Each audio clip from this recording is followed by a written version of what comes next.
Welcome to another episode of Sports and Discourse with your host, Derek Stevenson. And I got to ask you a question, right? Is it time for us to lay to rest the NBA super teams? Is it death to the super teams? And the reason why I'm asking you this question is because I'm starting to feel like the era of player-created super teams is coming to an end. I feel like the basketball gods is starting to bless the small market teams. And the reason why I'm saying that is because if you really look at it, right, since the players like in the 2010 era-ish players, or whenever that was, let's start with the Celtics, right? And I'm not sure if it's really fair to start with the Celtics because the Celtics kind of was constructed through management, right? But they still ended up sort of being the catalyst to this new era because, it was like the Celtics was constructed to keep LeBron James from winning the championship, right? And if you really think about it, I think it was the 2008 Celtics or something? Were they really that successful? And I mean, the reason why I'm asking you is because they only got one championship. I mean, they ended up losing to Kobe's Lakers. They had like a 3-year run where they were a dominant force, probably the best team in the Eastern Conference, and they still only got one championship.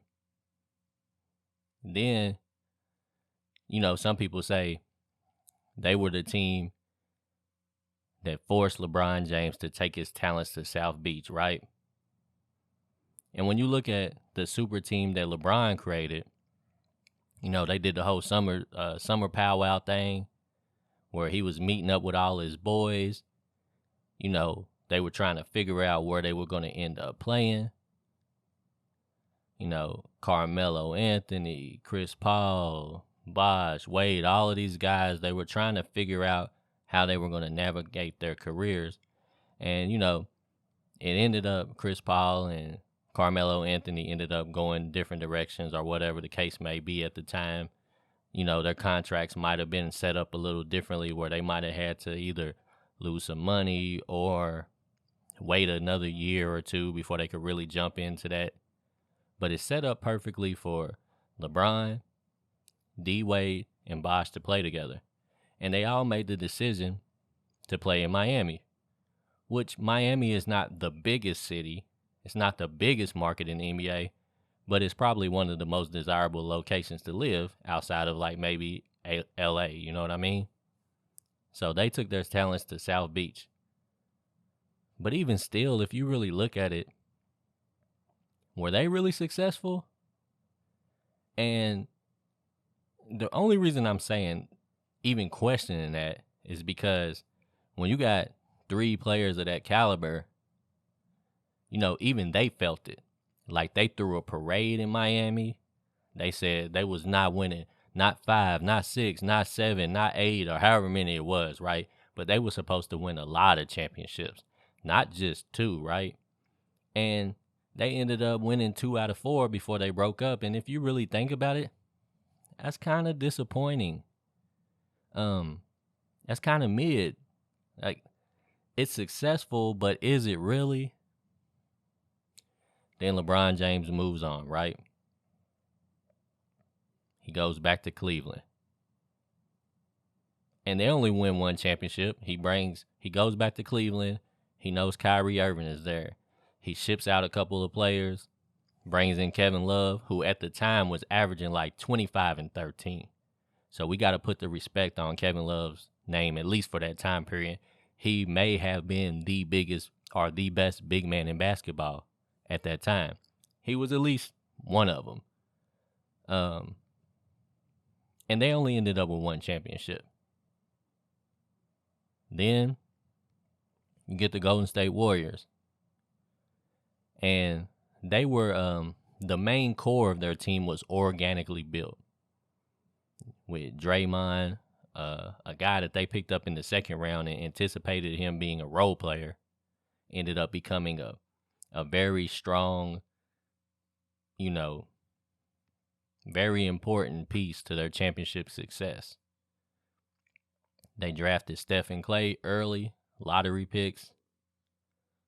I think they might have both been top 10, 15 picks. I can't remember exactly where Clay went. I feel like Clay was like the 14th pick or something like that, and Steph was like, I think he was kind of low, but it was high. It might have been like 7th or something like that. But they organically constructed the core of their team, and they were starting to have success. But then they failed a couple of times as well, and then they added Kevin Durant. And when they added KD, I said, oh, they're going to win like 6 in a row. Like they were supposed to become the dynasty of all dynasties, right? Like they were instantly supposed to become the greatest championship franchise in the history of basketball. They were supposed to be up there with the Lakers and the Celtics. Like they were supposed to make people forget about the Lakers and the Celtics. Because if you just look at it, you're like, whoa, nobody's going to be able to beat these guys. And then they had some success. Then they got derailed by injury. And that's what usually ends up happening to a lot of these super teams. If you look at Miami, to go backwards a little bit, Wade's health started failing him a little bit. Bosh started having some health issues. Then LeBron James moves to Cleveland. Kyrie had some health issues. Kevin Love had some health issues. Then go to the Golden State Warriors. KD had some health issues. Klay Thompson had health issues. Steph has kind of always dealt with some health issues. And ultimately, Kevin Durant doesn't even feel fulfilled, and he decides to move on. The Raptors snuck in and got a championship that probably should have went to Golden State. No disrespect to the Raptors, but if everything works out normally and they're healthy, more than likely Golden State would have won that championship. But still, they kind of had a little fall-off moment. They didn't turn into quite what I think everybody thought they were going to turn into. Then we move forward a little bit more. LeBron James decides to go to LA. And they got one championship. But overall, it's probably been the least successful time of LeBron James' career because of the expectations. Because his first stint in Cleveland, they weren't really expected to win the championship, but they were a better team. Like Cleveland was still a top tier Eastern Conference team that was capable of getting to the championship. And, they had the best record in the NBA a couple times. So when he comes to LA, he's got the experience. He's won championships. The expectations are higher. They did end up sneaking one championship in. And a lot of people don't even really want to completely give them the credit, because a lot of people are saying if it wasn't for the pandemic stopping the season, Anthony Davis probably wouldn't have made it through the season, and they probably wouldn't have even been able to win that championship. Who knows if that's right or wrong? It's definitely a very good point to consider, but they won the championship. But overall, they've had 2 seasons where they didn't make the playoffs and 1 season where they went out in the first round. So overall, they haven't had success as a super team. Then you look at some of the other teams.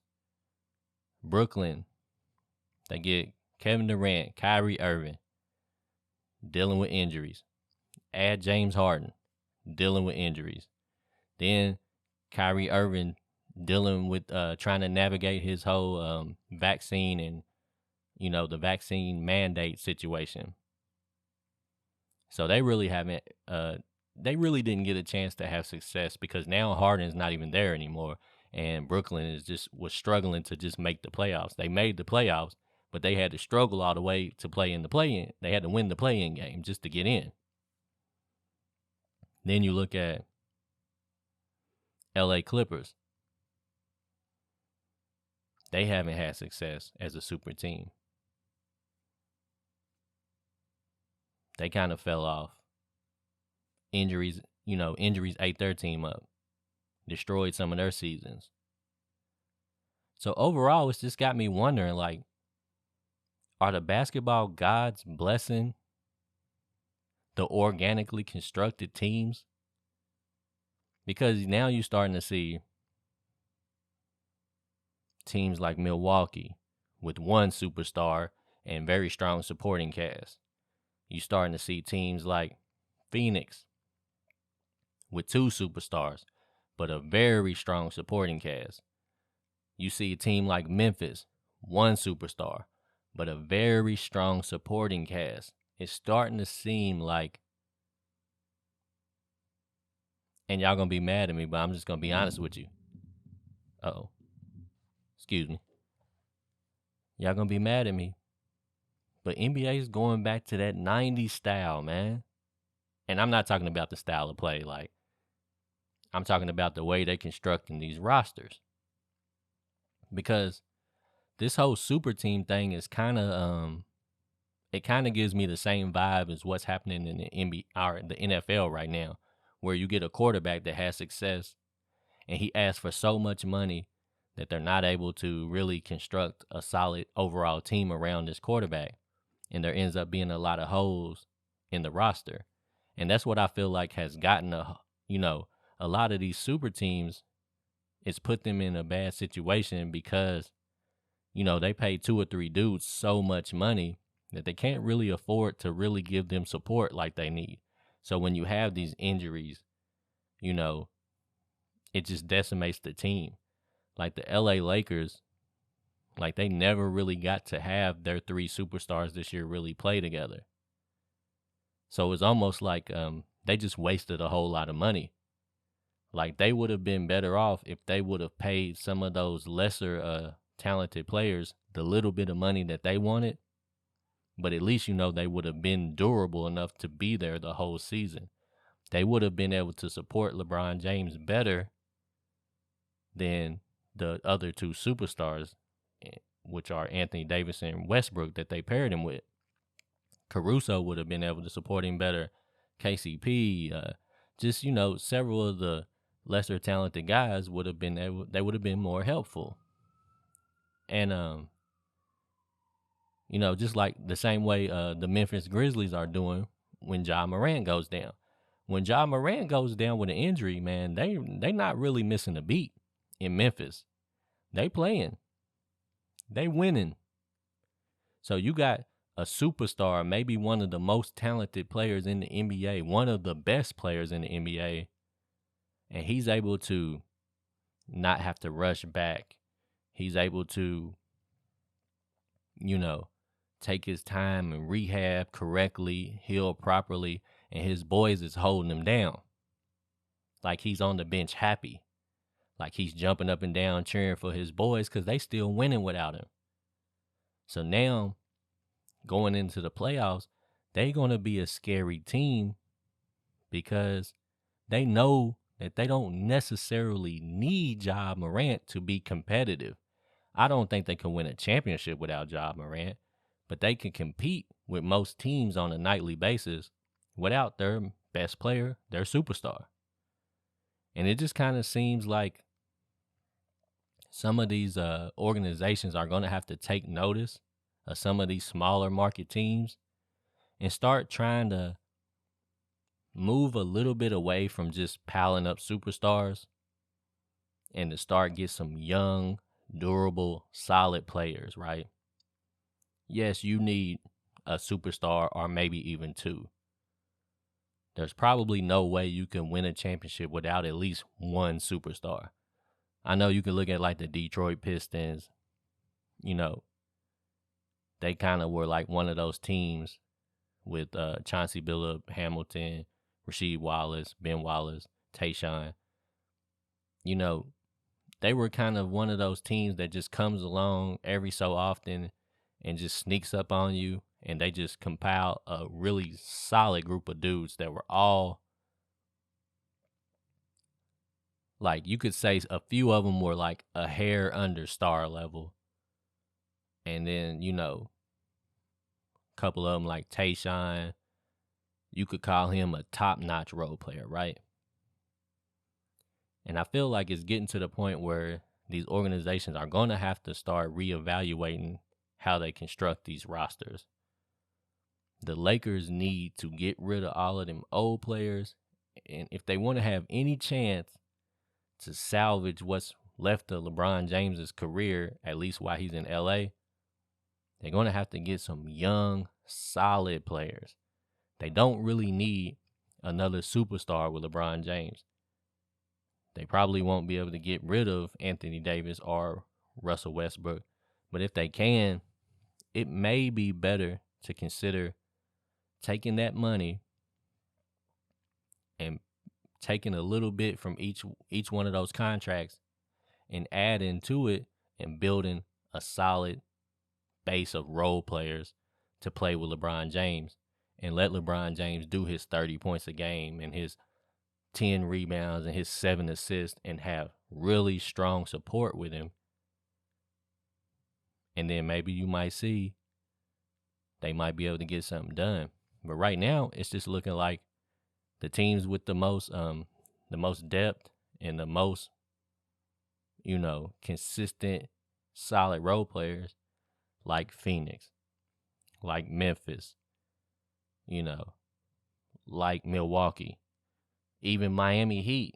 Like, you look at the Miami Heat, they don't really have a superstar on the team. They have a couple guys with all-star level and then top-notch role players. And it's looking like those are going to be the teams to beat in this year's playoff. And we'll see how it goes. But yeah, I just think people are going to have to take notice of these small markets, man. And they might have to shift things back like it was towards the 90s, where you only had maybe one or two superstars on a team and then a bunch of solid role players. And everybody knows me. They know I don't even really like talking about role players because, like, I feel like when you talking about guys like Robert Ory, Derek Fisher, Tony Kukoc, those type of guys, sometimes I feel like they get a little too much credit. But when I really sat down and think about it, maybe I was wrong about that. Maybe I need to give role players a little more credit, because if you look at, a lot of the successful teams from those eras, like the Rockets, whenever Jordan retired, the Rockets won the next 2 championships. They had one superstar and solid guys. If you look at the Seattle Supersonics, that was, they didn't win a championship, but they made it to the finals. They had Sean Kemp and Gary Payton and solid guys. You look at the Utah Jazz, Stockton, Malone, and a solid core. You looked at the Knicks, Patrick Ewing and a solid core. The Magic, the Orlando Magic, Penny and Shaq, and solid cores. The Bulls, Jordan and Pippen, even Rodman. I'll put Rodman on that list, but solid cores, man. Like, they just had built up role players to support these guys. And that's why the Bulls was even able to win enough games to keep themselves in the hunt when Scottie was out with his surgery in 98. Jordan took over, but he had solid role players to help. So maybe I got to fall back off of my stance and start giving the role players some credit, man. Because it just seems like that might be the way that the NBA might need to shift back to, because a lot of these super teams that they've built through free agency, it just really seems like none of them really ever achieved the level of success that everybody expects from them. But anyways, I'm going to just close it right there.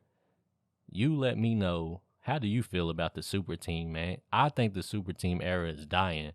You let me know what you think. And that's it, brother. We'll get back at it. Sports and Discourse. Derek Stevenson.